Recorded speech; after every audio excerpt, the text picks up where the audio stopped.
गृहस्थ हैं। साधारण गृहस्थ से मतलब जो भागवत की परिभाषा में असाधारण कौन है? जो साधु हैं, संत हैं, सन्यासी हैं, महात्मा हैं, ब्रह्मचारी हैं, ये सब असाधारण श्रेणी के लोग हैं।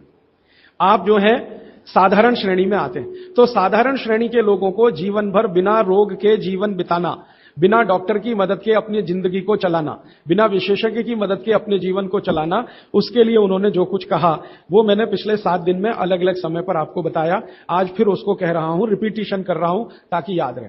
तो सबसे पहला मुख्य नियम है आप जैसे लोगों के लिए, वो वही है, खाना खाने के बाद कभी भी पानी ना पिएं। ये सबसे जरूरी, सबसे आवश्यक नियम। खाना खाने के बाद कभी भी पानी तुरंत ना पिएं, 1.5 घंटे के बाद पानी पिएं। एक्सप्लेनेशन में पहले दे चुका हूं, अगर आप चाहें तो फिर समझा देता हूं। खाना खाते ही पेट में अग्नि प्रदीप्त होती है, उसको जठर अग्नि कहते हैं।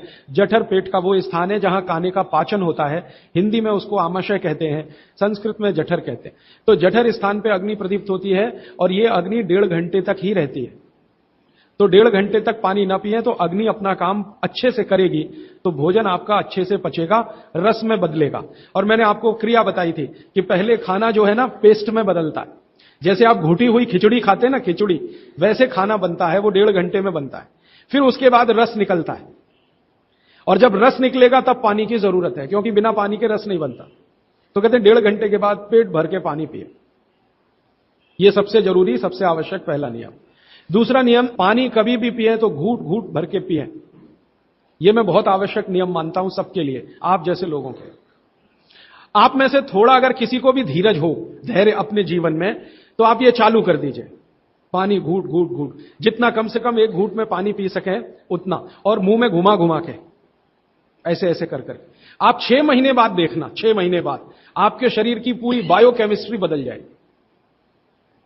सबसे पहली चीज जो आप महसूस करेंगे, आप कहेंगे मैं पहले से ज्यादा फ्रेश हूं, आप कहेंगे मैं पहले से ज्यादा हल्का हो गया, माने वजन कम हो गया। आप कहेंगे पहले से अच्छी नींद आ रही है, आप कहेंगे पहले से अच्छा खाना हजम हो रहा है, आप कहेंगे पहले से ज्यादा मेरे दर्द कम हो गए, जो घुटनों का, कमर का, कंधे का, जगह जगह। आप कहेंगे चक्कर आना बंद हो गए, आप कहेंगे सुबह सुबह उठकर सिर का दर्द कम हो गया। ऐसी 85 बातें आप खुद कहेंगे 6 महीने के बाद। आप करिए इसको। मैंने तो कई लोगों को बताया साल साल भर से कर रहे हैं, 1.5 साल से कर रहे हैं। मैंने आपको एक उदाहरण दिया था, हमारा एक सहयोगी है, कल बेंगलोर में 140 किलो का था, 1 सवा साल से घूट घूट पानी पी रहा है, अभी 70 किलो का है। कोई आसन नहीं करता, कोई प्राणायाम नहीं करता, जिम में नहीं जाता, कोई एक्सरसाइज नहीं करता, क्योंकि उसको फुर्सत भी नहीं है, आईटी कंपनी में काम करता है। लेकिन इतना जरूर करता है, पानी जब भी पिएगा घूट घूट पिएगा, खाने के 1.5 घंटे बाद ही पिएगा। यह अद्भुत है। इस नियम को मैंने हजारों लोगों पे करके देखा है, एकदम एक्सीलेंट रिजल्ट है, कई बार तो चमत्कारिक रिजल्ट है। और कारण उसका क्या है? कारण उसका एक ही है कि घूट घूट पानी पीने से ज्यादा लार पेट में जाती है। पेट को हमेशा लार की जरूरत है, क्योंकि यहां एसिड बन रहा है। एसिड खाने के समय में जो निकले तो खाना पचे, खाने के आगे पीछे जो एसिड निकलता है वो डाइल्यूट होना ही चाहिए, नहीं तो वो पूरे रक्त में जाकर उसकी एसिडिटी बढ़ा देता है। और वही एसिडिटी है जो आपको हार्ट अटैक लाती है, कार्डियक अरेस्ट की तरफ ले जाती है, ब्रेन हेमरेज करा देती है, पैरालाइज्ड हो जाते हैं आप। गंभीर से गंभीर रोग इसी एक नियम के ना होने से होते हैं। आप पानी गटागट गटागट जो पी रहे हैं, यही एक छोटी सी गलती जिंदगी में आपको सबसे भारी पड़ेगी। ठीक है? तो पहला नियम मैंने आपके लिए कि पानी खाने के 1.5 घंटे बाद पीना, हमेशा पानी घूट घूट भर के घुमा घुमा के पीना है। सुबह का पानी हो या दोपहर का, शाम का, जब भी पिए घूट घूट भर के। पानी कैसे पिए? तो इन्होंने कहा ऐसे करके पिए। ये अच्छा नहीं है, आपके लिए अच्छा नहीं। आपको पानी हमेशा पीना है तो शरीर के नजदीक रख के ही पानी पिए। हमारे भारत में, मैं आपको एक बात ऐसी कहता हूं जो थोड़ी सी हटकर है, लेकिन आपको समझाने में मदद करे। भारत में हजारों साल की जो सभ्यता है, गिलास नहीं है। ये गिलास जो है ना विदेशी है, गिलास भारत का नहीं है। ये गिलास जो है ना यूरोप से आया, और यूरोप में पुर्तगाल से आया। ये पुर्तगाली जब हमारे देश में घुस गए, तब से गिलास में हम फंस गए। गिलास अपना नहीं है, लोटा है, लोटा। लोटा और गिलास का अंतर आप, लोटा है और लोटा कभी भी एक रेखीय नहीं होता, वो ऐसे ऐसे ऐसे ऐसे होता है। तो भागवत जी कहते हैं कि जो बर्तन एक रेखीय हैं उनका त्याज्य करें, वो है नहीं अच्छे, काम के नहीं है। तो गिलास का पानी पीना अच्छा नहीं माना जाता। तो लोटे का पानी पीना अच्छा माना जाता है। अब आप बोलेंगे जी क्या फर्क है? फर्क सीधा सा है, पानी के बारे में मैं बता चुका हूं। पानी को जहां धारण किया जाए वैसे गुण उसमें आते हैं। पानी अपने गुण कुछ नहीं है, जहां दे दो वही गुण हो जाते हैं। दही में मिला दो तो छाछ में बन गया, वो दही का गुण ले लेगा, पानी खत्म हो गया। दूध में मिलाया तो दूध का गुण। तो लोटे में पानी जो रखा तो पात्र का गुण आएगा लोटे का। अब लोटे का गुण क्या? लोटा गोल है ना, गोल है ना।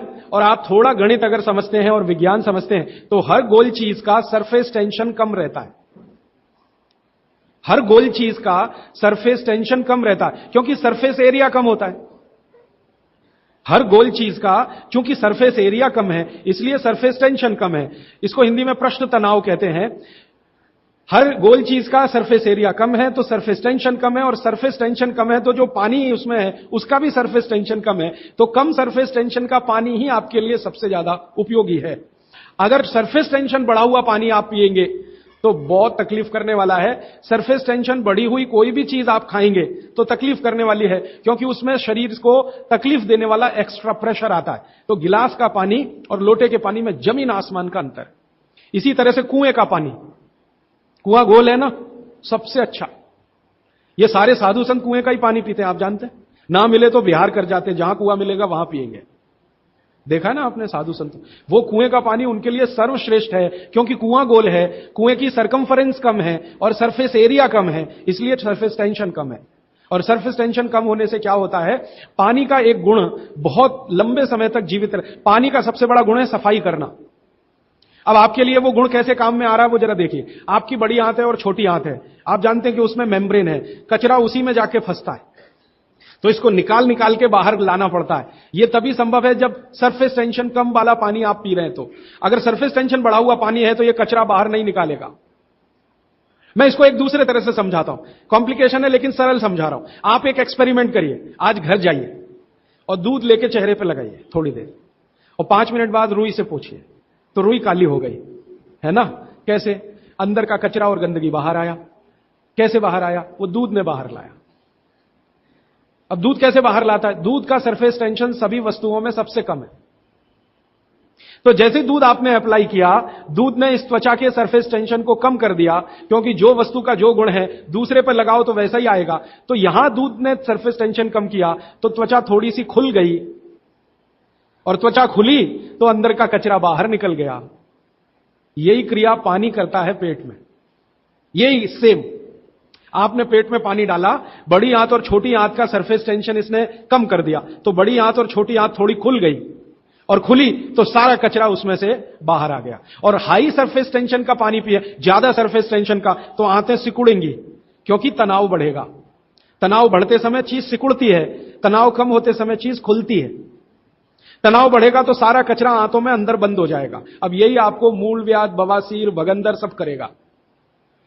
इसलिए सरफेस टेंशन कम वाला ही पानी पीना, लोटे का पानी सबसे अच्छा माना जाता है। गोल कोई भी वस्तु आपके घर में है उसमें रखा हुआ पानी पीना सबसे अच्छा माना जाता है। तो गोल कुएं का पानी है तो बहुत अच्छा है। गोल तालाब का पानी हो, तालाब भी गोल होते हैं ना, तो गोल तालाब का पानी बहुत अच्छा, गोल कुएं का पानी बहुत अच्छा। तालाब से छोटी एक पोखर होती है, पोखर, अगर पोखर गोल है तो उसका पानी बहुत अच्छा। नदी के पानी की तुलना में हमेशा कुएं का पानी अच्छा, क्योंकि नदी में गोल कुछ भी नहीं है, वो लंबी है, तो वहां का पानी हमेशा हाई सरफेस टेंशन वाला है। और नदी से ज्यादा खराब समुद्र का, और सबसे अच्छा पानी लोटे का। लोटे जैसी कोई भी गोल चीज है तो अच्छा। अब आप इसको प्रकृति में भी महसूस करेंगे, बारिश का पानी गोल होकर ही नीचे आता है, माने बूंदें सब गोल हैं, क्योंकि उनका सरफेस टेंशन हमेशा कम है। तो ये विश्लेषण लंबा चला जाएगा, लेकिन मैंने यहां जो आपको याद दिला दिया वो ये कि पानी पी रहे हैं तो गिलास में ना, ज्यादा अच्छा है लोटे में पिए। तो लोटे वापस लाएं घर में, लोटे ही निकल गए, अब गिलास घुस गए, और लोटे निकले ना तो लाखों कारीगरों की जिंदगी खत्म हो गई जो लोटे बनाते थे। खत्म हो गए कि नहीं? कसेरे खत्म हो गए। गांव गांव में कसेरा शब्द समझते हैं? वो ठोक पीट के लोटा बनाने वाले आदमी को कसेरा कहते हैं। वो पीतल के लोटे बनाते थे, कांसे के लोटे बनाते थे, सब मर गए बेचारे हमारे गिलास के चक्कर में। तो भागवत जी को अगर मानना है तो लोटा लाएं, गिलास थोड़े कम करें, पानी लोटे का बहुत अच्छा। आगे बढ़ें।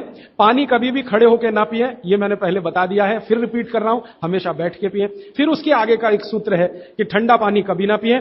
और इस ठंडे पानी का ये यहां पर भी एक विश्लेषण में नया दे दूं आपको कि हर ठंडे पानी का सरफेस टेंशन बढ़ा हुआ होता है। हर ठंडे पानी का सरफेस टेंशन बढ़ा हुआ होता है और हर गुनगुने पानी का सरफेस टेंशन कम होता है, और कम सरफेस टेंशन का ही पानी आपको पीना है, इसलिए ठंडा पानी ना पिए। एक विश्लेषण में पहले दे चुका हूं कि पानी जैसे ही आप ठंडा पिएंगे उसका गुण है कि वो हर चीज को ठंडा करे। तो पेट को ठंडा करने की वो कोशिश करेगा। पेट ठंडा हुआ तो सारे ऑर्गन्स ठंडे हो सकते हैं और आप मर सकते हैं। तो पानी को पेट गर्म करेगा, फिर आप ये जान लीजिए, और पेट पानी को गर्म करेगा तो अतिरिक्त ऊर्जा लगेगी उसको, और वो ब्लड में से ही आएगी, तो सारा ब्लड पेट की तरफ दौड़ेगा। और बार बार आप ठंडा पानी पी रहे हैं दिन में 8-10 बार, तो हर बार ब्लड को पेट में भागना ही पड़ेगा। तो ब्रेन को ब्लड कम होगा, हार्ट को ब्लड कम होगा, ऑर्गन्स को ब्लड कम होगा, तो वो कमजोरी आने ही वाली है और हार्ट अटैक आ सकता है, ब्रेन हेमरेज हो सकता है। क्योंकि कोई भी ऑर्गन को ब्लड कभी भी कम नहीं पड़ना चाहिए, तभी आप दुरुस्त रहने वाले। इसलिए ठंडा पानी गलती से भी ना पिए। तो हमेशा कैसा पानी पिए? गुनगुना पिए। एक समय के लिए भागवत जी ने कहा है कि जब बहुत तेज गर्मी पड़ती हो, आपके यहां तो पड़ती है, मार्च, अप्रैल, मई, जून, तो वो कहते हैं कि मिट्टी के घड़े का पानी पिए। मिट्टी के घड़े के पानी को गुनगुना करने की जरूरत उतनी नहीं है, क्योंकि मिट्टी से ज्यादा शुद्ध पानी को करने वाली दूसरी कोई वस्तु दुनिया में नहीं। तो ये अब थोड़ा आगे चलें वो ये कि खाना जब भी खाएं, आपके लिए नियम है स्टैंडिंग पोजीशन, माने खड़े होकर कभी ना खाएं, हमेशा बैठ के खाएं। बैठने की स्थिति ये सबसे अच्छी है। कुर्सी पे भी अगर मजबूरी में बैठ रहे हैं तो इसी स्थिति में बैठ के खाना, नहीं तो जमीन पे तो बहुत ही अच्छा है।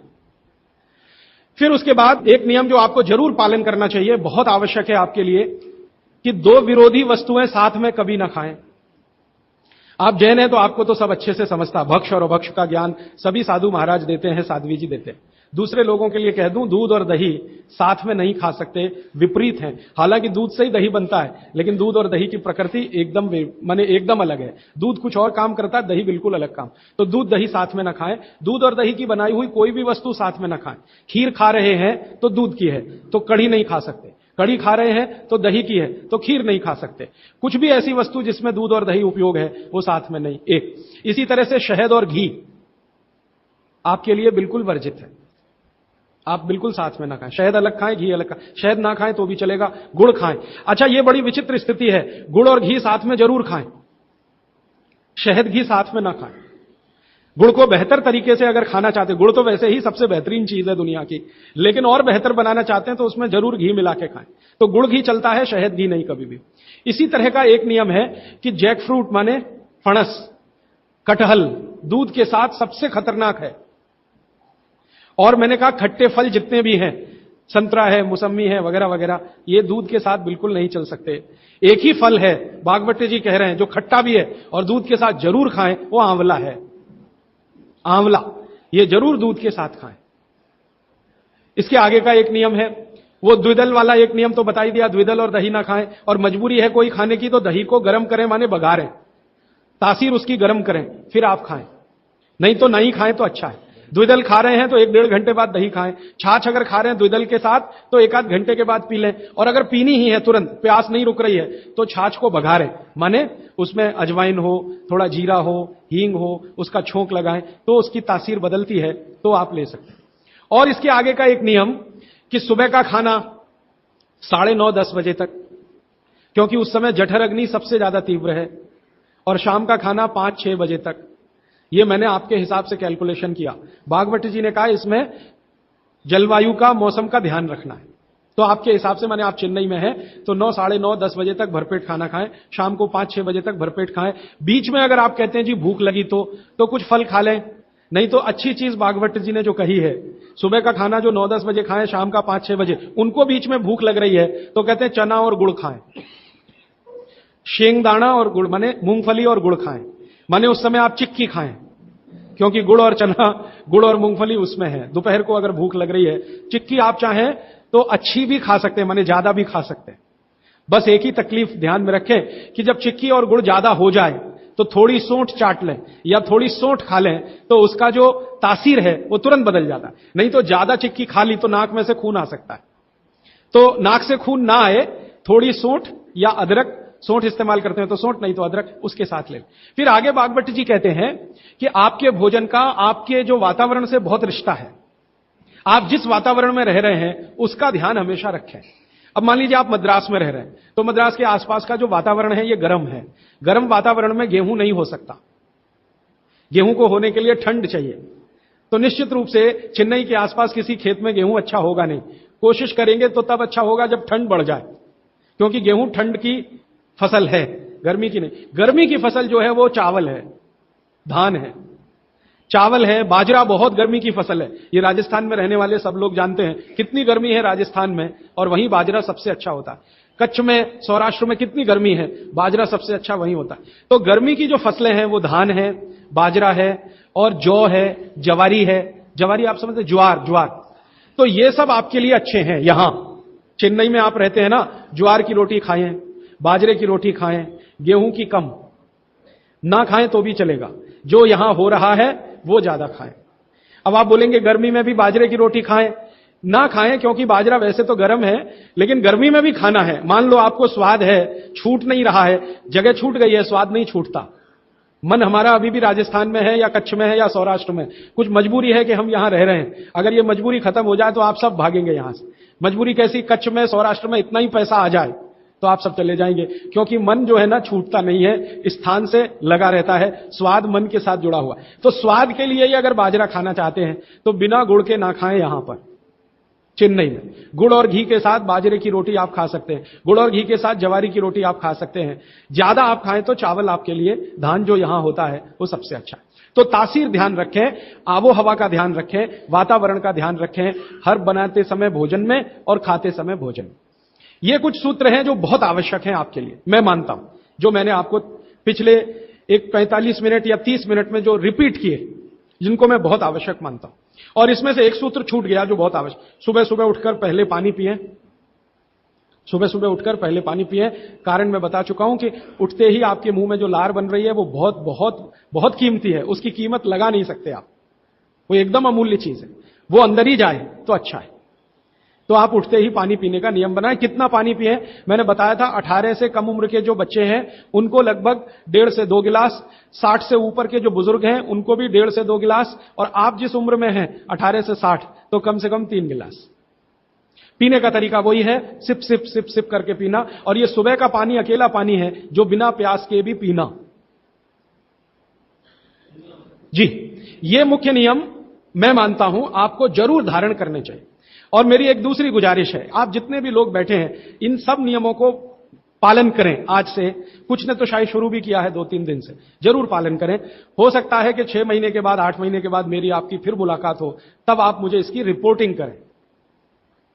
रिपोर्टिंग करें क्यों? मैं आप सबको बागभट्ट का चेला बनाना चाहता हूं। मैं ये चाहता हूं, मैं विनम्रतापूर्वक कह रहा हूं, मैं ये चाहता हूं कि जो ज्ञान मैंने 6 साल में लिया, ये साल भर में आपके पास पूरा पहुंच जाए। क्यों? आप तो इसको अपने जीवन में पालन करके स्वस्थ रह ही सकते हैं, अपने परिवार को भी रख सकते हैं और पड़ोसियों को भी रख सकते हैं। और भागवत ने कहा है कि जो अपने दुखों को दूर कर ले और दूसरों के दुखों को दूर करने का काम करे, वही मोक्ष का भागी है, माने भागीदार हो सकता है। तो मैं चाहता हूं आप सब मेरे साथ मोक्ष में चलें, वहां भी हम यही करेंगे। तो आप अच्छे हो जाएंगे, देश भी अच्छा हो जाएगा। ये कहकर मैं प्रश्नों की तरफ चल रहा हूं। प्रश्न मेरे पास भरपूर आ चुके हैं। मैं कोशिश ये करूंगा कि जो प्रश्न एक बार उत्तर आ गया उसको दोबारा नहीं दूंगा। हो सकता है किसी व्यक्ति ने वो प्रश्न रिपीट किया। ज्यादातर प्रश्न जो हैं वो रोगों से संबंधित हैं। इस रोग में क्या करें, उस रोग में क्या करें। तो सबसे पहला प्रश्न जो मैं सबसे आसान मानता हूं, आंखों के नीचे काले धब्बे आ गए हैं तो क्या करें। मैं इसका उत्तर पहले दे चुका हूं, फिर दे रहा हूं। आपको सबसे अच्छा आसान उपाय मैं बता रहा हूं, वो ये, जिनको भी डार्क सर्किल है सवेरे उठें, सबसे पहला जो आपका थूक है, मुंह का लार है, इसको आंखों के नीचे लगा के मालिश करें, हल्की हल्की मालिश करें। आपके सारे डार्क सर्कल खत्म हो जाएंगे। और ये जो सुबह का मुंह का लार है, इससे आप अपने त्वचा रोग भी ठीक कर सकते हैं। खाज है, खुजली है, दाद है, सोराइसिस है, इचियोसिस है, एक्जिमा है, हर जगह इसको अप्लाई करें और हल्की हल्की मालिश करें। कोई कहेगा कि बहुत ज्यादा शरीर में है तो इतना तो थूक बनता ही नहीं है, और पूरे शरीर पे लगाना पड़े तो ऐसी स्थिति में आप मुझे व्यक्तिगत रूप से शाम को 4 बजे मिलें, मैं आपको एक ऐसी दवा बता दूंगा या लिखा दूंगा जो थूक भी बढ़ा देगी और आपकी शरीर की खाज, खुजली, दाग, धब्बे सब मिटा देगी। वो व्यक्तिगत है। नींद बराबर नहीं आती, नींद बराबर नहीं आती है तो इसका माने एक ही आप जान लीजिए कि आपके शरीर में अगर वात बढ़ा हुआ है, वायु बढ़ी हुई है, तो अच्छी नींद कभी नहीं आएगी। तो इसके लिए बहुत सरल उपाय मैंने बताया था, रात को गाय का घी हल्का गर्म करके दोनों नाक में डाल के सोएं। गाय का घी हल्का गर्म करके, जब वो तरल हो जाए उतना ही गर्म करें और एक एक बूंद दोनों नाक में डालें और हल्के से खींचें, ज्यादा तेज नहीं, बस इतना करेंगे अंदर चला जाएगा। बहुत खींचने की जरूरत नहीं, क्योंकि आगे चला जाएगा, जहां नहीं जाना चाहिए वहां भी चला जा सकता है। तो हल्का खींचकर छोड़ दें और सो जाएं, भूल जाएं। फिर नींद बहुत अच्छी आएगी, खर्राटे बिल्कुल बंद हो जाएंगे, स्नोरिंग बिल्कुल खत्म हो जाएगी। नींद के समय जो खराब खराब सपने आ रहे हैं वो सपने कभी आएंगे नहीं, अच्छे ही सपने आएंगे। जब भी आएंगे, रात में नींद कभी खुलेगी नहीं, 6 घंटे के पहले आप उठेंगे नहीं। कम से कम रात की नींद खुलने का एक वो तकलीफ आ गया ना, पेशाब आती है, नींद खुल जाती है। घी डाल के सोएंगे तो रात को नींद कभी नहीं खुलेगी, 6, साढ़े 6, 7 घंटे के बाद ही खुले। और बच्चों को तो जरूर करें, इससे और एक फायदा होगा, स्मरण शक्ति बढ़ेगी। ठीक है, तो अब एक ही कागज पर ये 3 प्रश्न थे, तीनों उत्तर दे दिए। अब आगे जिस कागज में ये प्रश्न आएंगे उत्तर नहीं दूंगा। अभी है हाई ब्लड प्रेशर, रक्त का ऊंचा दबाव, अस्थमा, पेट की कब्जी, और इसमें भी फिर आ गया है त्वचा का कालापन, वो मैं उत्तर दे चुका। अब मैं आ जाता हूं, ब्लड प्रेशर हाई है। वैसे तो ब्लड प्रेशर हाई और लो होना ये काल्पनिक चीज है, कभी बाद में चर्चा करूंगा, लेकिन अगर आपके मन में बैठ गई है तो इतना ही जान लीजिए कि आपको जब लग रहा है और डॉक्टर कोई कह रहा है कि आपका बीपी हाई है, तो समझ लीजिए, इसको भागवत जी दूसरे सूत्र में कहते हैं कि रक्त की अम्लता बढ़ी हुई है, एसिडिटी बढ़ी हुई है। अब रक्त में अम्लता है तो अम्लता को खत्म करने के लिए क्षारीय चीज खाएं, क्षार चीज खाएं, क्षार। अब क्षार वाली चीजें क्या है? सबसे अच्छी क्षार की चीज है मेथी, सब्जी के रूप में भी और दाने के रूप में मेथी। दूसरी क्षार वाली चीज है, आप में से जैन है तो वो नहीं खाएंगे, लेकिन जो जैन नहीं है उनको बता देता हूं, गाजर। तीसरी क्षार वाली चीज है कोई भी ऐसा फल जिसमें रस नहीं है, कोई भी ऐसा फल जिसमें रस नहीं है। सेब ये क्षारीय है, केला ये क्षारीय है, अमरूद ये क्षारीय है। कोई भी ऐसे फल याद रहेगा आपको जिसमें रस नहीं है, ये सब क्षारीय है। सब्जियों में पालक क्षारीय है, बैंगन क्षारीय है। आलू के बारे में कहते हैं ना अम्लीय ना क्षारीय, वो बीच का है। तो जो सब्जियां आपको क्षारीय हैं और जो मसाले माने औषधियां क्षारीय, इनका उपयोग करें तो अम्लता अपने आप कम होगी, तो ब्लड प्रेशर कम होगा, तो ट्राइग्लिसराइड कम होगा, मोटापा भी कम होगा, सब कुछ कम होगा आपका। तो हमेशा याद रखें। तो मेथी दाने का उपयोग मैंने बता दिया है, पानी में डाल के रात को छोड़ दें, सुबह उठकर दाना चबा के खाएं, पीछे से पानी पिए। गाजर का उपयोग बता दिया, कद्दूकस में घिसें, गाजर ले लें और वो कद्दूकस की गाजर को खा लें। और क्षारीय चीज मेथी की सब्जी रोज खाएं, पालक की सब्जी रोज खाएं। हरे पत्ते की कोई भी सब्जी क्षारीय होती है, हरे पत्ते की कोई भी सब्जी क्षारीय होगी, और फल जिसमें रस नहीं है वो सब क्षारीय होंगे। बस याद इतना ही रखें।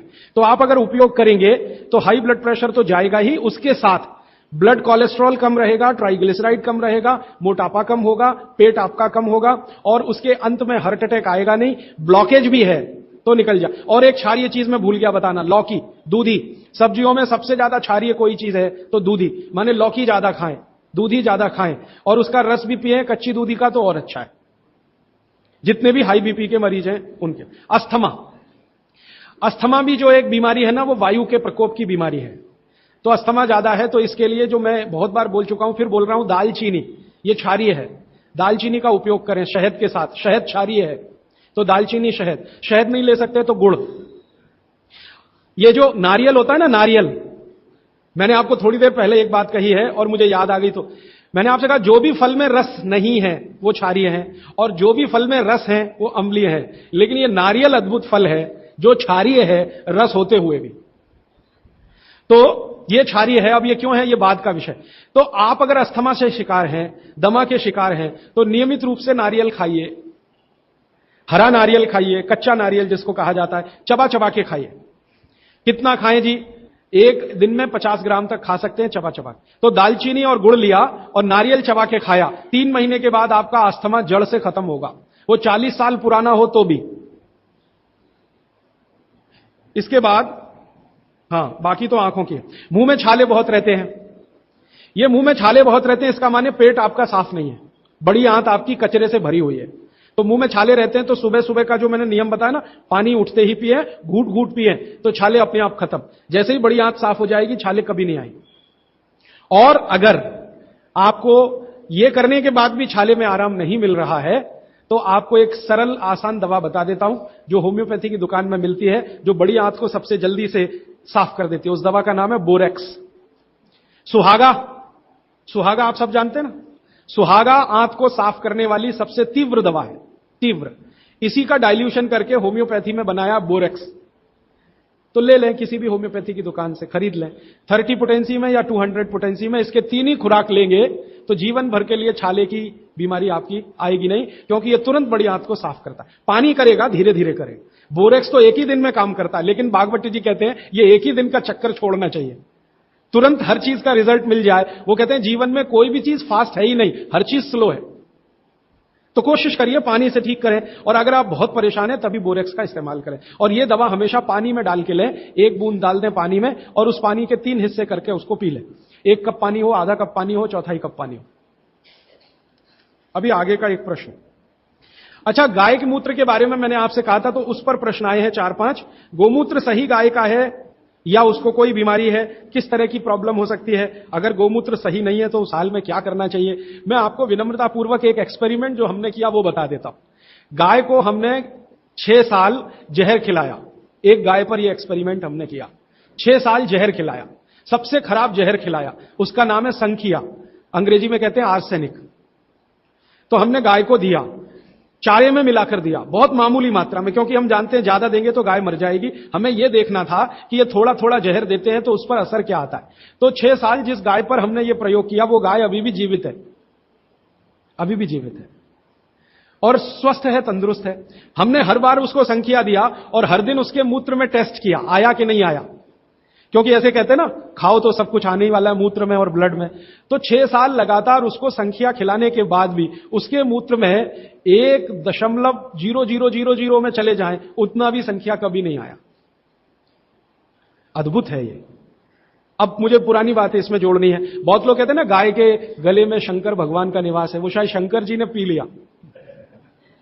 शंकर जी तो मशहूर है ना खराब से खराब जहर पीने के लिए, तो शायद गले में शंकर जी हैं गाय के, तो वहीं रुका। और सच में हमने ये देखा, इसमें मैं एक्सेजरेशन नहीं कर रहा हूं, आप चाहें तो वो गाय कभी भी आके देख सकते हैं। हमने उसके गले के आसपास महसूस किया 6 साल में एक ब्लू कलर का रिंग बन गया है, ब्लू कलर का, और वहां से ब्लड निकाला, उसको टेस्ट किया तो उसमें पूरा संख्या है, माने आर्सेनिक है। गले के नीचे वो गया ही नहीं, गले में ही रुक गया। शंकर भगवान ने शायद रोक लिया। तो आप बेखटके गाय का मूत्र पी लीजिए। आपके दिल में ऐसा लग रहा है वो कचरा खा रही है, आप चिंता मत करिए, ये कचरा जाएगा नहीं उसके मूत्र तक। भगवान ने उसके शरीर में ऐसी व्यवस्था करके रखी हुई है। लेकिन अच्छा ये होगा आपके दिल और मन की तसल्ली के लिए कि गाय अच्छा चारा खाती हो, साफ सुथरे वातावरण में रहती हो और नियमित घूमने के लिए जाती हो, उसका मूत्र जरूर पिएं, वो सबसे ज्यादा लाभकारी तो है। लेकिन कुछ मजबूरी आ गई, मजबूरी से मतलब मैं समझाना चाहता हूं। आप एक ऐसी जगह रहते हैं जहां गाय कचरा ही खाती है और आपको ऐसी कोई गाय मिल ही नहीं रही है जो शुद्ध चारा खाती हो और बराबर घूमने जाती हो, और आप किसी बीमारी से तड़प रहे हैं, परेशान हैं, और वो बीमारी में आपको गोमूत्र चाहिए ही, तो बिना संकोच के ले लें। उसका हानि तो नहीं करेगा, कुछ फायदा ही कर जाए। गोमूत्र के बारे में अब तक की जो रिसर्चेज हैं वो ये हैं कि इसके साइड इफेक्ट है नहीं। शरीर पता है क्या करता है, आपने मूत्र ज्यादा भी पी लिया तो ये शरीर 20 मिनट के बाद उसको पेशाब के साथ अपने आप ही निकाल देता है, रहने ही नहीं देता उसको। तो थोड़ा ज्यादा पी लिया या खराब पी लिया, वो निकल ही जाएगा, जो काम का है उतना ही रह जाएगा। अब गाय का ऐसा बना भगवान ने बनाया है, इसलिए भागवत जी कहते हैं कि ये विशेष तरह का एक जानवर या प्राणी है जो भगवान ने बहुत सोच समझ के बनाया। तो गाय के बारे में इतना। अच्छा, अर्थराइटिस के लिए किसी ने पूछा है, अर्थराइटिस के अब जितने भी प्रश्न आएंगे उनका एक ही साथ ही उत्तर है कि अर्थराइटिस की समस्या अगर बहुत गंभीर है और डॉक्टर आपको कोई ये कह रहा है कि जी ऑपरेशन करा लो, तो हाथ जोड़कर कहता हूं ऑपरेशन तो कभी मत कराना, क्योंकि आप जिस स्थिति में है उससे भी ज्यादा खराब हो जाएगी। इस हिंदुस्तान के भूतपूर्व प्रधानमंत्री श्री अटल बिहारी वाजपेयी ने दुनिया के सबसे बड़े डॉक्टर से ऑपरेशन कराया था, नहीं कराया? स्पेशल चार्टर्ड प्लेन भेजकर अमेरिका से उस डॉक्टर को बुलाया, डॉक्टर राणावत, और उसने दुनिया के सबसे अच्छे घुटने कप्स लाकर अटल जी को फिट किए हैं। अटल जी को देख लीजिए आप, पहले तो थोड़ा चल लेते थे, अब तो चलना ही बंद हो गया, सिर्फ व्हील चेयर पर ही रहते हैं, और वो खुद कहते हैं कि मैं पहले से ज्यादा तकलीफ में हूं। तो आप मत करिए। फिर आप बोलेंगे जी क्या करें, डॉक्टर बोलता है ऑपरेशन मत कराइए। आप क्या करें, अर्थराइटिस के लिए जो सबसे अच्छे कॉम्बिनेशन भागवत जी के हैं उनका उपयोग करिए। उसके लिए सबसे अच्छा वो बोलते हैं चूना खाइए, चूना क्षारीय है, अम्लता को कम करता है, ज्यादा अम्लता बढ़े तो अर्थराइटिस होता है, तो चूना खाइए। खाने का तरीका मैंने बता दिया, दही में, छाछ में, पानी में, जूस में, और एक दिन में अर्थराइटिस के पेशेंट 2 ग्राम खा सकते हैं, स्वस्थ आदमी तो 1 ही ग्राम खाए। चूना खाइए। मेथी दाना लीजिए, क्षारीय है। और सबसे क्षारीय चीज जो है वो है हार सिंगार का पेड़। हार सिंगार देखा है? परिजात हार सिंगार, छोटा सफेद रंग का एक फूल आता है और केसरिया डंडी होती है। सफेद फूल और केसरिया डंडी, बहुत तेज खुशबू है, रात को ही खिलता है। रात रानी भी कुछ लोग कहते हैं, हार सिंगार कहते हैं। ये पेड़ के जो पत्ते हैं वो ब्रह्मांड में सबसे ज्यादा क्षारीय माने जाते हैं, जो भी औषधियां। तो इसके पत्ते कहीं भी मिल जाएं, 4-5 पत्ते पीसिए, पीसकर पानी में डालिए, खूब उबालिए। पानी इतना उबालिए कि थोड़ा कम हो जाए, आधा रह जाए, फिर ठंडा कर लीजिए। फिर वही पानी चाय की तरह से चुस्कियां ले लेकर सवेरे खाली पेट पीजिए। मैंने ये देखा है, गंभीर से गंभीर अर्थराइटिस पेशेंट को हफ्ते 10 दिन में ही रिलीफ कर देता है। तो ये कहीं भी मिल जाए। नहीं मिले तो हार सिंगार का पौधा गुड़वांचरी में है, तो आप थोड़े पौधे बंटवा दीजिए, सब अपने घर में लगा लें, गमले में हो जाता है आसान। और कुछ खाली स्पेस है तो जरूर, क्यों, ये हर घर में रहे पेड़। कारण क्या है कि आज अर्थराइटिस ही सबसे ज्यादा तकलीफ दे रहा है लोगों को। सुगंधी तो आएगी, नींद अच्छी देगा। जहां आपका बेडरूम है उसके पीछे जरूर लगा लीजिए, और उसका पत्ता आपको अर्थराइटिस से मुक्ति देगा। और दोनों तरह की अर्थराइटिस, रूमेटिड और ऑस्टियो, दोनों ही खत्म होती है इस हार सिंगार के पत्ते से। आइसक्रीम कब खा सकते हैं? कभी भी नहीं, कभी भी नहीं।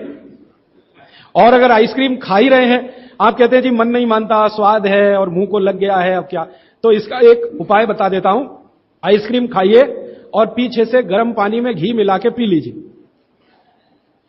तो जो कुछ भी तकलीफ वो करने वाली है उससे आप बच जाएंगे। ना खाएं तो सबसे अच्छा। दालचीनी सौंठ का काढ़ा, ये लोग जरूर पिए जिनको अस्थमा है, जिनको अर्थराइटिस है, माने वायु के रोग हैं, वो दालचीनी का काढ़ा जरूर पिए, गुड़ मिला के। मूंगफली और तिल जरूर खाएं। भगवान की दी हुई तिल दुनिया की सबसे अद्भुत वस्तु है।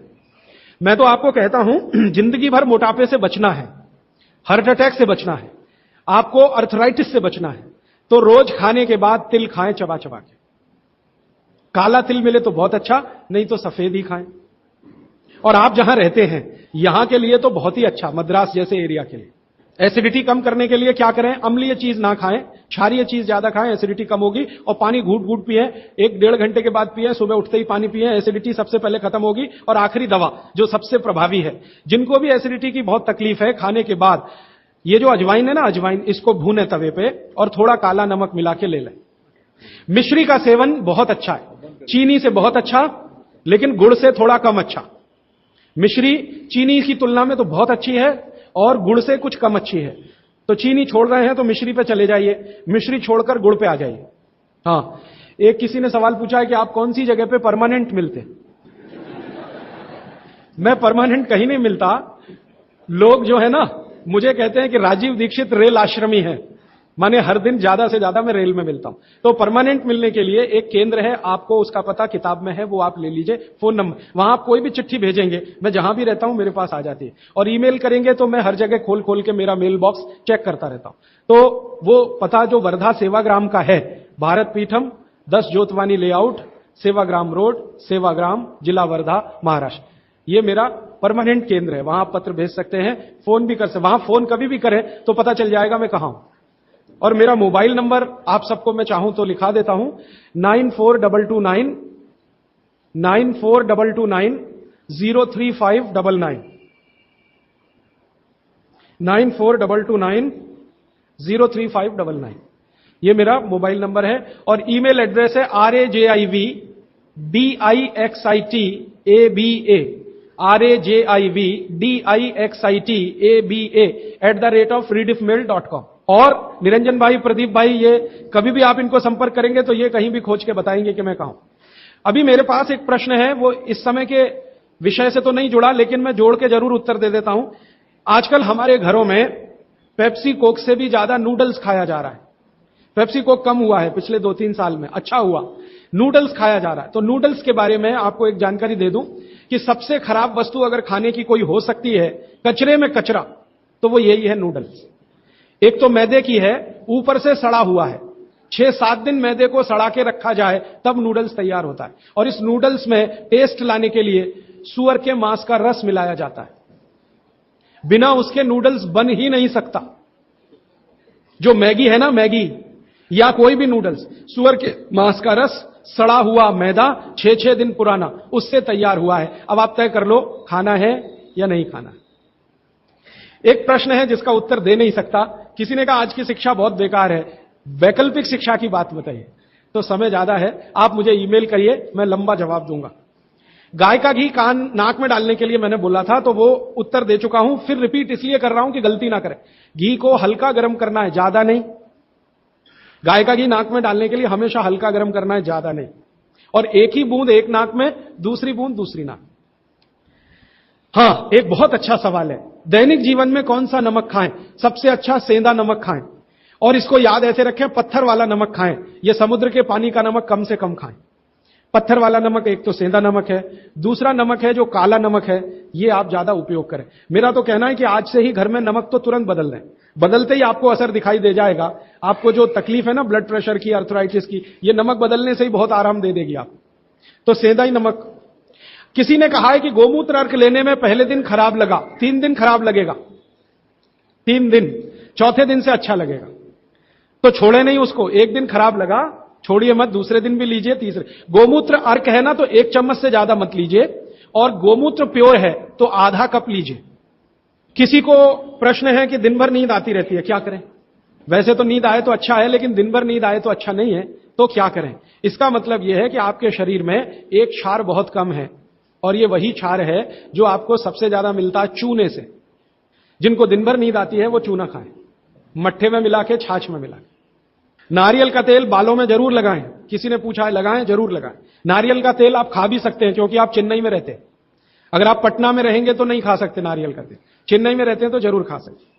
मालिश करना चाहें जरूर करें। डायबिटीज के लिए क्या करें? डायबिटीज का जो सबसे अच्छा उपाय मैंने बताया था, मेथी दाना और त्रिफला चूर्ण। त्रिफला चूर्ण माने हरडे, बहेड़ा, आंवला, 1, 2, 3 अनुपात वाला त्रिफला चूर्ण 1 चम्मच, मेथी दाना 1 चम्मच, दोनों मिलाकर गर्म पानी में रात को रख दें। सवेरे उठकर इस पानी को पी लें और उसमें जो कुछ है चबा के खा लें। 3-4 महीने नियमित करेंगे, ब्लड शुगर नॉर्मल आने की पूरी संभावना है। और नहीं आए 3-4 महीने में ब्लड शुगर नॉर्मल, तो एक मुझे ईमेल जरूर करें या फोन करें। शुगर खाना नहीं खाना, चीनी बिल्कुल बंद कर दीजिए, क्योंकि यही अकेली चीज है जो पचती नहीं आसानी से। बाकी चीनी छोड़कर कुछ भी खाइए। पथरी अगर है शरीर में, और थायराइड, थायराइड का सबसे अच्छा उपाय है धनिया पत्ता है ना, धनिया पत्ता, इसकी चटनी, धनिया पत्ते की चटनी बनाइए, पानी में मिला के पी जाइए, पानी गुनगुना रहे। कितनी चटनी? 1 चम्मच चटनी, उसमें कुछ डालिए मत, नमक मिर्ची कुछ मसाला नहीं, खाली धनिया पत्ते की चटनी। और जब तक धनिया मिल रहा है तो ये हरे पत्ते की चटनी, धनिया मिलना बंद हो जाए तो सूखा धनिया। ये धनिया जो है ना, थायराइड की सबसे अच्छी दवा मानी जाती है। पथरी, पथरी जिसको भी है वो चूना कभी ना खाएं, ये याद रखें। कहीं भी शरीर में पथरी है तो चूना कभी ना खाएं। तो फिर क्या खाएं? एक दवा है पत्थर तोड़ दवा, क्या बोलते हैं आप उसको? पाखंड भेद। शोभाकांत जी के यहां वो दवा है पाखंड भेद, कहीं भी मिल जाएगा। तो आप इसका काढ़ा बना के पिए। ये जो पाखंड वेद है ना, इसका काढ़ा पानी में डाल के उबाल के, और ये दवा आसानी से होम्योपैथी में उपलब्ध है। और इसी दवा का होम्योपैथिक नाम है बर्बेरिस, बर्बेरिस वल्गेरिस। पाखंड वेद का बोटेनिकल नाम है बर्बेरिस वल्गेरिस। ये किसी भी होम्योपैथी की दुकान में मिलेगा। वो पूछेगा कैसे दूं, तो कहना मदर टिंचर में दो। ये कोई भी घर में रखिए, आप बिल्कुल निसंकोच इस्तेमाल कर सकते हैं, साइड इफेक्ट कुछ नहीं है इस दवा का। बर्बेरिस वल्गेरिस मदर टिंचर ऐसा बोलिए तो ये हल्के गुलाबी रंग की होगी, डार्क कलर की भी हो सकती है। इसकी 10-10 बूंदें 1/4 कप पानी में डालकर दिन में 3-4 बार पिलाएं। 1 महीने 1.25 महीने में सारी पथरी टूटकर निकल जाएगी। और नहीं तो पाखंड वेद जो दवा मिले आयुर्वेद की, उसका काढ़ा बना के 15-20 दिन ले ले। काढ़ा जल्दी तोड़ता है पत्थर को, बर्बेरिस को समय ज्यादा लगता है। पानी में चूना मिला के पी सकते हैं, जरूर पीजिए, पथरी वाले नहीं। दांतों का दर्द, दांतों के दर्द की सबसे अच्छी दवा है लौंग। लौंग इस्तेमाल करिए, लौंग का तेल इस्तेमाल करिए। और दांतों में दर्द हो ही नहीं तो थोड़ा थोड़ा चूना खाते रहिए। और दांतों में दर्द हो ही नहीं तो दातुन करते रहिए, दंत मंजन करते रहिए, पेस्ट बंद कर दीजिए। हां, अभी एक जरूरी प्रश्न आया, शराब और गुटखा छोड़ने के लिए क्या करें? जरूर आप इसको ध्यान से नोट कर लीजिए, ये बहुत लोगों के काम। शराब, गुटखा, तंबाकू, सिगरेट और बीड़ी, ये 5 बुराइयां व्यसन के रूप में हमारे घरों में आई हैं और देश का सर्वनाश किया है। इनके बचने के लिए बहुत अच्छा है, संकल्प शक्ति से बचें तो अच्छा है। भागवती जी कहते हैं किसी भी व्यसन से बाहर आना हो तो संकल्प शक्ति के साथ आइए तो अच्छा। नहीं है संकल्प शक्ति तो दवा का उपयोग करिए। तो क्या दवाएं हैं आपके पास? सबसे अच्छी दवा है शुद्ध गाय का मूत्र, अर्क नहीं, शुद्ध गाय का मूत्र। दूसरी दवा आपके घर में है अदरक या सौंठ। जिनको शराब से छुड़ाना है, बाहर निकालना है, उनको अदरक और सौंठ ज्यादा खिलवाइए, रस पिलवाइए अदरक का, सौंठ का काढ़ा बना के दीजिए, गुड़ मिला के दे सकते हैं सौंठ का काढ़ा बना के। और गोमूत्र पीने को बोलिए। नियमित रूप से अगर आधा कप भी गोमूत्र पिया तो 1.25 महीने में शराब छूट जाती है। शराब जो पीते हैं, बीड़ी सिगरेट जो पीते हैं, उनके शरीर में एक केमिकल बढ़ जाता है, उसका नाम है सल्फर। और सल्फर को कम करने के लिए सल्फर ही चाहिए। आयुर्वेद में कहा है ना कि विष को विष मारता है, तो सल्फर बढ़ता है। तो सल्फर कम करने के लिए बाहर से सल्फर चाहिए, और बाहर का सबसे अच्छा सल्फर गोमूत्र में है। सर्दी जुकाम, सर्दी जुकाम ज्यादा है, बार बार है, सबसे अच्छी दवा है। आप अगर बच्चों के लिए ले रहे हैं तो कफ दूर करना है उनका, कफ नाशक सबसे अच्छी दवा मैंने पहले दिन बताई थी, शहद है। दूसरी, शहद नहीं लेते तो गुड़ है, तो बच्चों को गुड़ दीजिए ज्यादा। एक, उनको चूना भी दे सकते हैं, चूना कफ का भी नाश करता है, वात का तो करता ही है, कफ का भी करता है, तो चूना दे सकते हैं। गाय का घी नाक में डाल सकते हैं। हल्दी जबरदस्त कफ नाशक है, तो दूध में हल्दी मिलाकर दीजिए। और दूध हल्दी थोड़ा घी मिलाएं तो और भी अच्छा कॉम्बिनेशन है। तो जिनको सर्दी जुकाम बार बार होते हैं उसके लिए। पित्त बढ़ा है तो क्या करें? देशी गाय का घी खाइए। देशी गाय का घी गरम गरम पानी में डालकर पिए तो सब पित्त को शांत करेगा। और दूसरी चीज मैंने पहले बता दी है, अजवाइन और काला नमक, ये भी पित्त बढ़े तो शांत करेगा उसको। एक मेरे पास डिफिकल्ट केस है, ये मुझे व्यक्तिगत रूप से मिले। कोई एक महिला है, उसकी लंबाई लगातार बढ़ रही है, ये मुझे शाम को मिले 4 बजे। बाल उड़ गए तो क्या करें, बाल कम हो गए तो क्या करें, बाल झड़ रहे हैं तो क्या करें? तीनों में एक उपाय है, दही को तांबे के बर्तन में रखें, 5-6 दिन खूब खट्टा हो जाए, हरा हरा हो जाए तो इसको बालों में मालिश करें। 1 घंटे के बाद बालों को शीकाकाई से धोएं। हफ्ते में 1 दिन जरूर करें। त्रिफला शहद और गुड़ के साथ, सबसे अच्छा है गुड़ के साथ, सुबह खाएं, और दूसरा चाहें तो शहद के साथ भी खाएं। त्रिफला को औषधीय के रूप में लेना है, औषधि ऐसी जो धातुवर्धक है, तो सुबह ही खाएं। और त्रिफला को रेचक के रूप में लेना है, माने पेट साफ करे, तो रात को ही खाएं सोने के पहले। बहुत ज्यादा छींकें आती हैं, नाक से पानी गिरता है, थोड़े दिन चूना खिलाएं और गाय का घी नाक में डालें, 15-20 दिन में छींकें भी बंद होंगी, पानी गिरना भी बंद। केवड़ा डालकर जल पी सकते हैं क्या गर्मियों में? केवड़ा एक होता है ना आयुर्वेदिक औषधि, केवड़ा डाला हुआ जल सिर्फ गर्मियों में, मार्च, अप्रैल, मई, जून, बारिश जैसे ही शुरू हो केवड़ा वाला जल बंद कर दीजिए। केवड़ा और एक होता है खस, ये दोनों मिलाया हुआ जल गर्मियों में। अर्जुन की छाल लेने का समय सवेरे का, काढ़ा बनाकर दूध में नहीं तो पानी में, शक्कर नहीं मिलाएं उसमें, गुड़ मिलाएं, अर्जुन की छाल। टॉन्सिलाइटिस की रेमेडी, टॉन्सिल्स की सबसे अच्छी रेमेडी हल्दी, हल्दी का दूध बच्चों को रात को पिलाएं, टॉन्सिल नहीं होगा। पिपरमेंट के बारे में किसी ने पूछा है, आप शाम को 4 बजे मिले, मैं थोड़ा विस्तार से बता दूं। यूरिक एसिड अगर शरीर में जमा है तो मैंने आपसे बार बार कहा है क्षारीय चीजें ज्यादा खाएं, एसिड निकल जाएगा। सबसे अच्छी क्षारीय चीज गोमूत्र पी लें, यूरिक एसिड एकदम साफ कर देता है गोमूत्र, लेकिन प्योर गोमूत्र। उड़द की दाल दालों का राजा है, बिल्कुल सही है, लेकिन दही के साथ नहीं। खाली उड़द की दाल खाइए, दालों का राजा है, बिल्कुल सही बात है, दही के साथ नहीं, दही के साथ ये जहर है। सुबह दूध पी सकते हैं, मैंने मना किया है, सुबह जूस पीना है, दोपहर को छाछ और रात को दूध, लेकिन पीना ही है अगर तो आंवले के साथ पिए, ना पिए तो अच्छा, सुबह का दूध ही पीना है तो आंवले के साथ।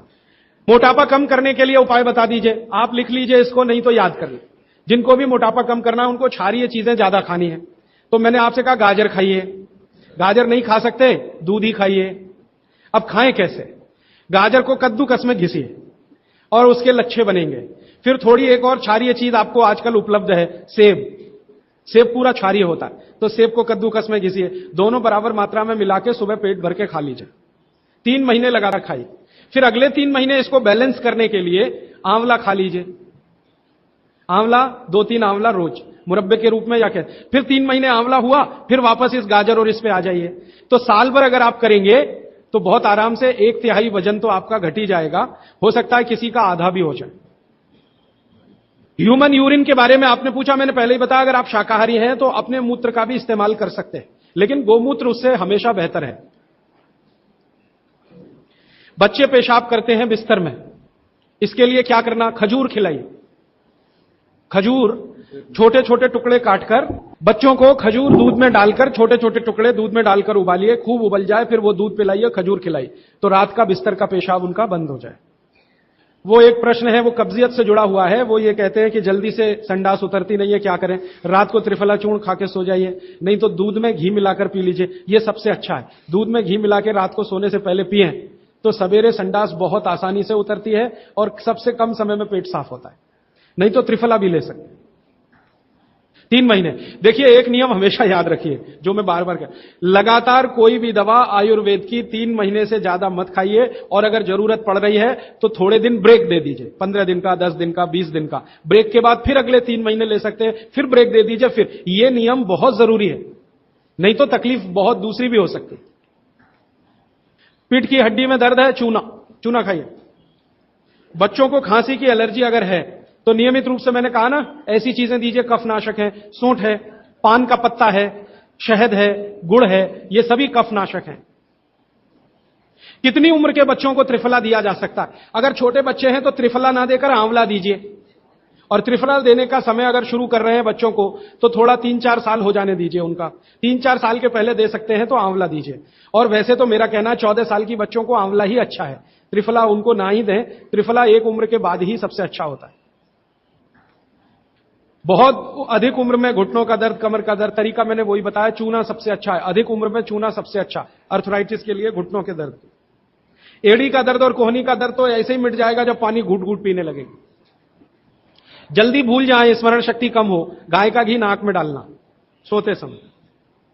नींद जल्दी ना आए तो क्या करना? गाय का घी नाक में डाल के सोना। हां, एक बहुत इंटरेस्टिंग प्रश्न आया, वो पहले दिन का जो मेरा व्याख्यान था कि फ्रिज का क्या करें। तो मैंने तो बोला था कि ये बंद कर दें, अगर आपका दिल नहीं मानता बंद करने के लिए, क्योंकि मैंने कहा ना, हिंदुस्तानियों में एक बुरी आदत है कचरे को इकट्ठा करने की। घर में डिब्बे डिब्बी इतने इकट्ठे रहते हैं, फालतू पड़े रहते हैं, फेंकते नहीं हमें, हमेशा ये सोचते हैं कभी काम आएंगे, कभी काम आएंगे। तो ये चक्कर घुस गया। अब पता नहीं ये अंग्रेजों के समय से आया या पुराना। तो फ्रिज भी वैसी ही कोई चीज है।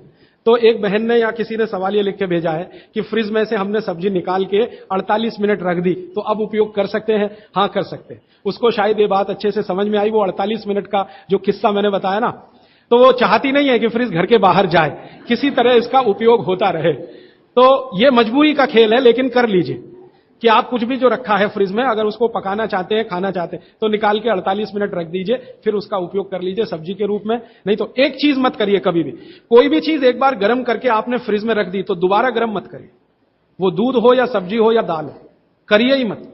क्या करना? निकाल के रख दीजिए, 48-50 मिनट रखी रहे, वो अपने आप थोड़ी गर्म हो जाएगी, प्रकृति की गर्मी से, फिर वही खा लीजिए। गर्म तो दोबारा बिल्कुल मत करिए।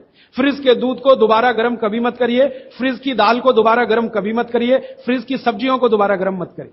चटनी भी फ्रिज में से निकाल के रख के खाइए, दही भी फ्रिज में दही रख देते हैं, 48 मिनट रखा रहने दीजिए, फिर आप उसका उपयोग करिए, तुरंत निकाल के और छाछ बना के, वो बिल्कुल मत करिए। मेवा खाना चाहिए कि नहीं? सूखा मेवा जरूर खाइए, ड्राई फ्रूट्स आप जरूर खाइए, लेकिन जो ड्राई फ्रूट्स आपके लिए अनुकूल हैं, आप जहां रहते हैं वहां के हिसाब से मैं कह रहा हूं, सबसे अच्छा बादाम आपके अनुकूल है।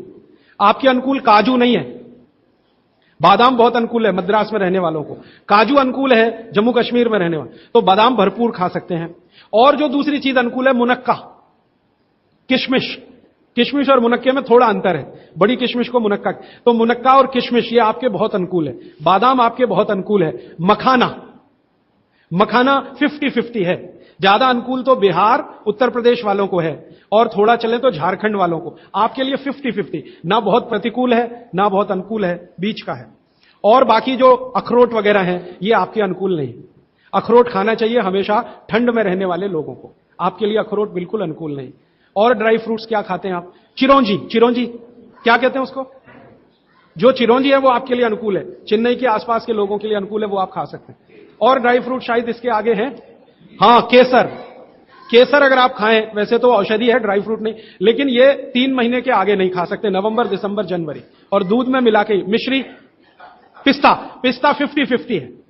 अंजीर बहुत अनुकूल है सिर्फ एक ही किस्म के लोगों के लिए। इसको मैं आपको कहता हूं, जरा ध्यान से सुनो। जिनको शरीर में शक्ति की कमी लगती है, शक्ति की कमी लगती है, ताकत कम है, शक्ति कम है, उनके लिए अंजीर बहुत फायदे की है। लेकिन जिनको पहले से ही ताकत है वो ना खाएं इसको। शेंदारू क्या होता है? एप्रिकॉट, हां एप्रिकॉट आपके लिए ठीक है, आप खा सकते हैं एप्रिकॉट। एक सुझाव है, प्रश्न नहीं है, और वो सुझाव मुझे स्वीकार है। वो ये कहते हैं कि आप चले गए उसके बाद क्या? तो उसके बाद ये व्यवस्था या अभियान या ये बातें या ये ज्ञान सतत निरंतर चलता रहे, इसके लिए आपकी मेरी एक छोटी सी कोई एक एडजस्टमेंट हो जाए तो बहुत अच्छा। मैं ये चाहता हूं कि जो कुछ मैंने सीखा वो आप सीख लो। हां, और बाबूजी बोलेंगे वैसे, मेरा ऐसा कहना है जो मैंने सीखा वो आप सीख लो, उतना ही सीख लो जितना मेरे पास है, फिर आप उससे आगे भी सीख सकते हैं और ये दूसरों को सिखाते जाएं। तो नियमित रूप से कोई ऐसी व्यवस्था अगर आप सब मिलकर करें, मुझे स्वीकार है। सुबह का पानी तांबे के बर्तन का पी सकते हैं जिनको कब्जियत की बहुत तकलीफ है, लेकिन शरीर में तांबा ज्यादा हो तो वो नहीं पिए। लेकिन सबसे अच्छा जो सम पानी माना जाता है, जिसमें आपको कुछ सोचना ही नहीं पड़ेगा, सादा बर्तन का, माने वो पीतल के उसमें रखा हुआ या कांसे के उसमें रखा हुआ, नहीं तो स्टील में रखा हुआ, गर्मी के दिनों में घड़े का, मिट्टी के घड़े, तांबे का पानी पी सकते हैं। हां, क्योंकि कुचालक है ना लकड़ी, और तांबा बहुत ज्यादा सुचालक है। एक होता है कंडक्टर और एक बैड कंडक्टर। तांबा सबसे बड़ा कंडक्टर है और लकड़ी सबसे बड़ा बैड कंडक्टर है। तो ये अगर आपने तांबा पिया माने, तो अर्थ के साथ जो कांटेक्ट है ना नंगे पांव, तो वो खत्म करेगा आपको। इसलिए पांव में चप्पल रहे, लकड़ी के पट्टे पे खड़े रहे, प्लास्टिक की चप्पल पहन के हो, रबर की चप्पल पहन के हो, तभी तांबे के बर्तन का पानी पीना अच्छा है। केन वाटर, बहुत लोग आजकल केन वाटर पी रहे हैं, ऐसा प्रश्न आया, तो ये क्या अच्छा है? बिल्कुल अच्छा नहीं। तो आप बोले फिर क्या करें? आपके घर जो पानी आ रहा है टैप वाटर, इसको खूब अच्छे से उबाल लें, उबाल कर इसको रख लें, फिर उसी को पिए। ये केन वाटर से 1000 गुना अच्छा है। केन वाटर पता है क्या है? ये पानी को शुद्ध करने के लिए ब्लीचिंग करते हैं उसकी। उस ब्लीचिंग में क्लोरीन इस्तेमाल होता है, फ्लोरीन इस्तेमाल होता है, और वो फिर शरीर में जाए तो बहुत खराब है। और केन वाटर का टेस्ट सादा पानी से बिल्कुल अलग होता है। तो केन वाटर से 1000 गुना अच्छा है टैप वाटर, लेकिन उबाल कर रखा गया। हां, एक सवाल आ गया है जो अब तक किसी ने नहीं पूछा, शायद आपको पूछने के लिए मन में तो होगा, लेकिन आपने क्यों नहीं पूछा। महिलाओं से संबंधित यह सवाल है मेंसेस पीरियड का। 2 सवाल आए हैं। एक तो यह है कि व्हाइट डिस्चार्ज बहुत होता है तो क्या करें। तो इसके लिए आप ऐसा करिए, एक आयुर्वेद की दवा इस्तेमाल करिए, उसका नाम है शतावरी। शतावरी कहीं भी मिलती है आयुर्वेद की दुकान पर। शतावरी चूर्ण के रूप में ले लीजिए। इस शतावरी चूर्ण को दूध में मिला लीजिए और रात को जरूर पीजिए। दूध हल्का गर्म रहे, और शतावरी डाल के दूध उबाल भी सकते हैं, फटता नहीं। शतावरी, जिनको भी व्हाइट डिस्चार्ज की समस्या है, शतावरी। और दूसरी कि जब भी मेंसेस पीरियड आता है, बहुत दर्द होता है, तकलीफ होती है, इचिंग बहुत होती है, तरह तरह की खुजलियां होती है शरीर में, गुस्सा बहुत आता है, चिड़चिड़ापन वगैरह वगैरह, तो आपका जब भी मेंसेस पीरियड होता है तो आपके शरीर में वायु बहुत बढ़ी हुई है, पित्त भी थोड़ा बढ़ा हुआ रहता है। इसका बहुत आसान उपाय मैं बता देता हूं, भागवत जी का है, मेरा नहीं। वो ये कहते हैं कि मेंसेस पीरियड में सब कुछ ठीक रहे, समय से आए समय से जाए, ज्यादा रक्त ना निकले और कम भी ना हो, इस सब चीज ठीक रखने के लिए गरम गरम पानी में, जो इतना गरम हो जैसे चाय होती है, घी मिला के पिए। गरम गरम पानी में, खूब गरम पानी में, गाय का घी आपके घर है तो बहुत अच्छा, नहीं तो कोई भी घी, भैंस का भी चलेगा, 1 चम्मच मिलाएं, आधा गिलास खूब गरम पानी खौलता हुआ घी मिला दें, थोड़ा पीने लायक हो जाए उतनी देर रखें, फिर इसको चुस्कियां ले लेकर पिए। अगर आपका मासिक 5 दिन चलता है, 4 दिन चलता है, 3 दिन, दिन से मतलब नहीं, जितने दिन चलता है उतने दिन। कितनी बार पी सकते हैं? दिन में 2 या 3 बार पी सकते हैं। तो अगर आपने ये शुरू किया तो सब कुछ आपका नॉर्मल हो जाएगा, सब कुछ। मेनोरेजिया है तो ठीक होगा, मेट्रोरेजिया तो ठीक होगा, सब ठीक हो जाएगा। मैं ज्यादा नहीं कहना चाहता, आप सब समझदार हैं। हर चीज आपकी दुरुस्त और तंदुरुस्त रहेगी। डिस्चार्ज व्हाइट है तो शतावरी लेना है, और पानी में घी मिला के किसी भी दूसरी प्रॉब्लम के लिए, मेंसेस पीरियड, ये घी पानी मेंसेस पीरियड में ही पिए। इसको ध्यान से सुने। मेवा से वेट बढ़ता है, काजू को छोड़कर किसी भी मेवा से वेट नहीं बढ़ता। काजू ही है जो वजन बढ़ाता है, बाकी कोई भी सूखा मेवा वजन नहीं बढ़ाता। मुंह से बदबू आती है तो समझ लो पेट साफ नहीं है, तो रात को त्रिफला खा के सो, नहीं तो दूध और घी मिला के पियो, सुबह उठते ही पानी पी लो, मुंह की बदबू बंद। हाथ पैर सुन्न हो जाते हैं, मतलब चूना खाते रहिए। हां, अब ये एक सवाल ऐसा है कि चूने से जीभ फट जाती है, तो आप चूना अगर सीधे जीभ पे खाएंगे तो फटेगी, पानी में डालकर खाएंगे कभी जीभ नहीं फटेगी, दही में डालकर खाएंगे नहीं फटेगी, मट्ठे में पिएंगे तो नहीं फटेगी, जीभ पर चाटेंगे चूना तो जरूर जीभ फटेगी। अब किसी ने एक सवाल पूछा, हनी के केमिकल कंपोनेंट्स बताइए। वो किताब में पूरा है, आप पढ़ लीजिए। टीबी पेशेंट है, ट्यूबरकुलोसिस, तो आप जरूर उनको गोमूत्र पिलाइए। अगर खाली गोमूत्र, शुद्ध गोमूत्र, अर्क नहीं, खाली गोमूत्र आपने पिला दिया तो 3 से 4 महीने में टीबी जड़ से ठीक होती है। दही में, या तो छाछ में, या तो पानी में, नहीं तो पान में। चूना ये पान में जो खाते हैं वही। और 5 मिनट रुकिए, मैंने मेरा कंक्लूड किया है, लेकिन ये आज के लिए है, जिंदगी के लिए ये कंक्लूजन नहीं है, ये तो रास्ता अभी खुला है।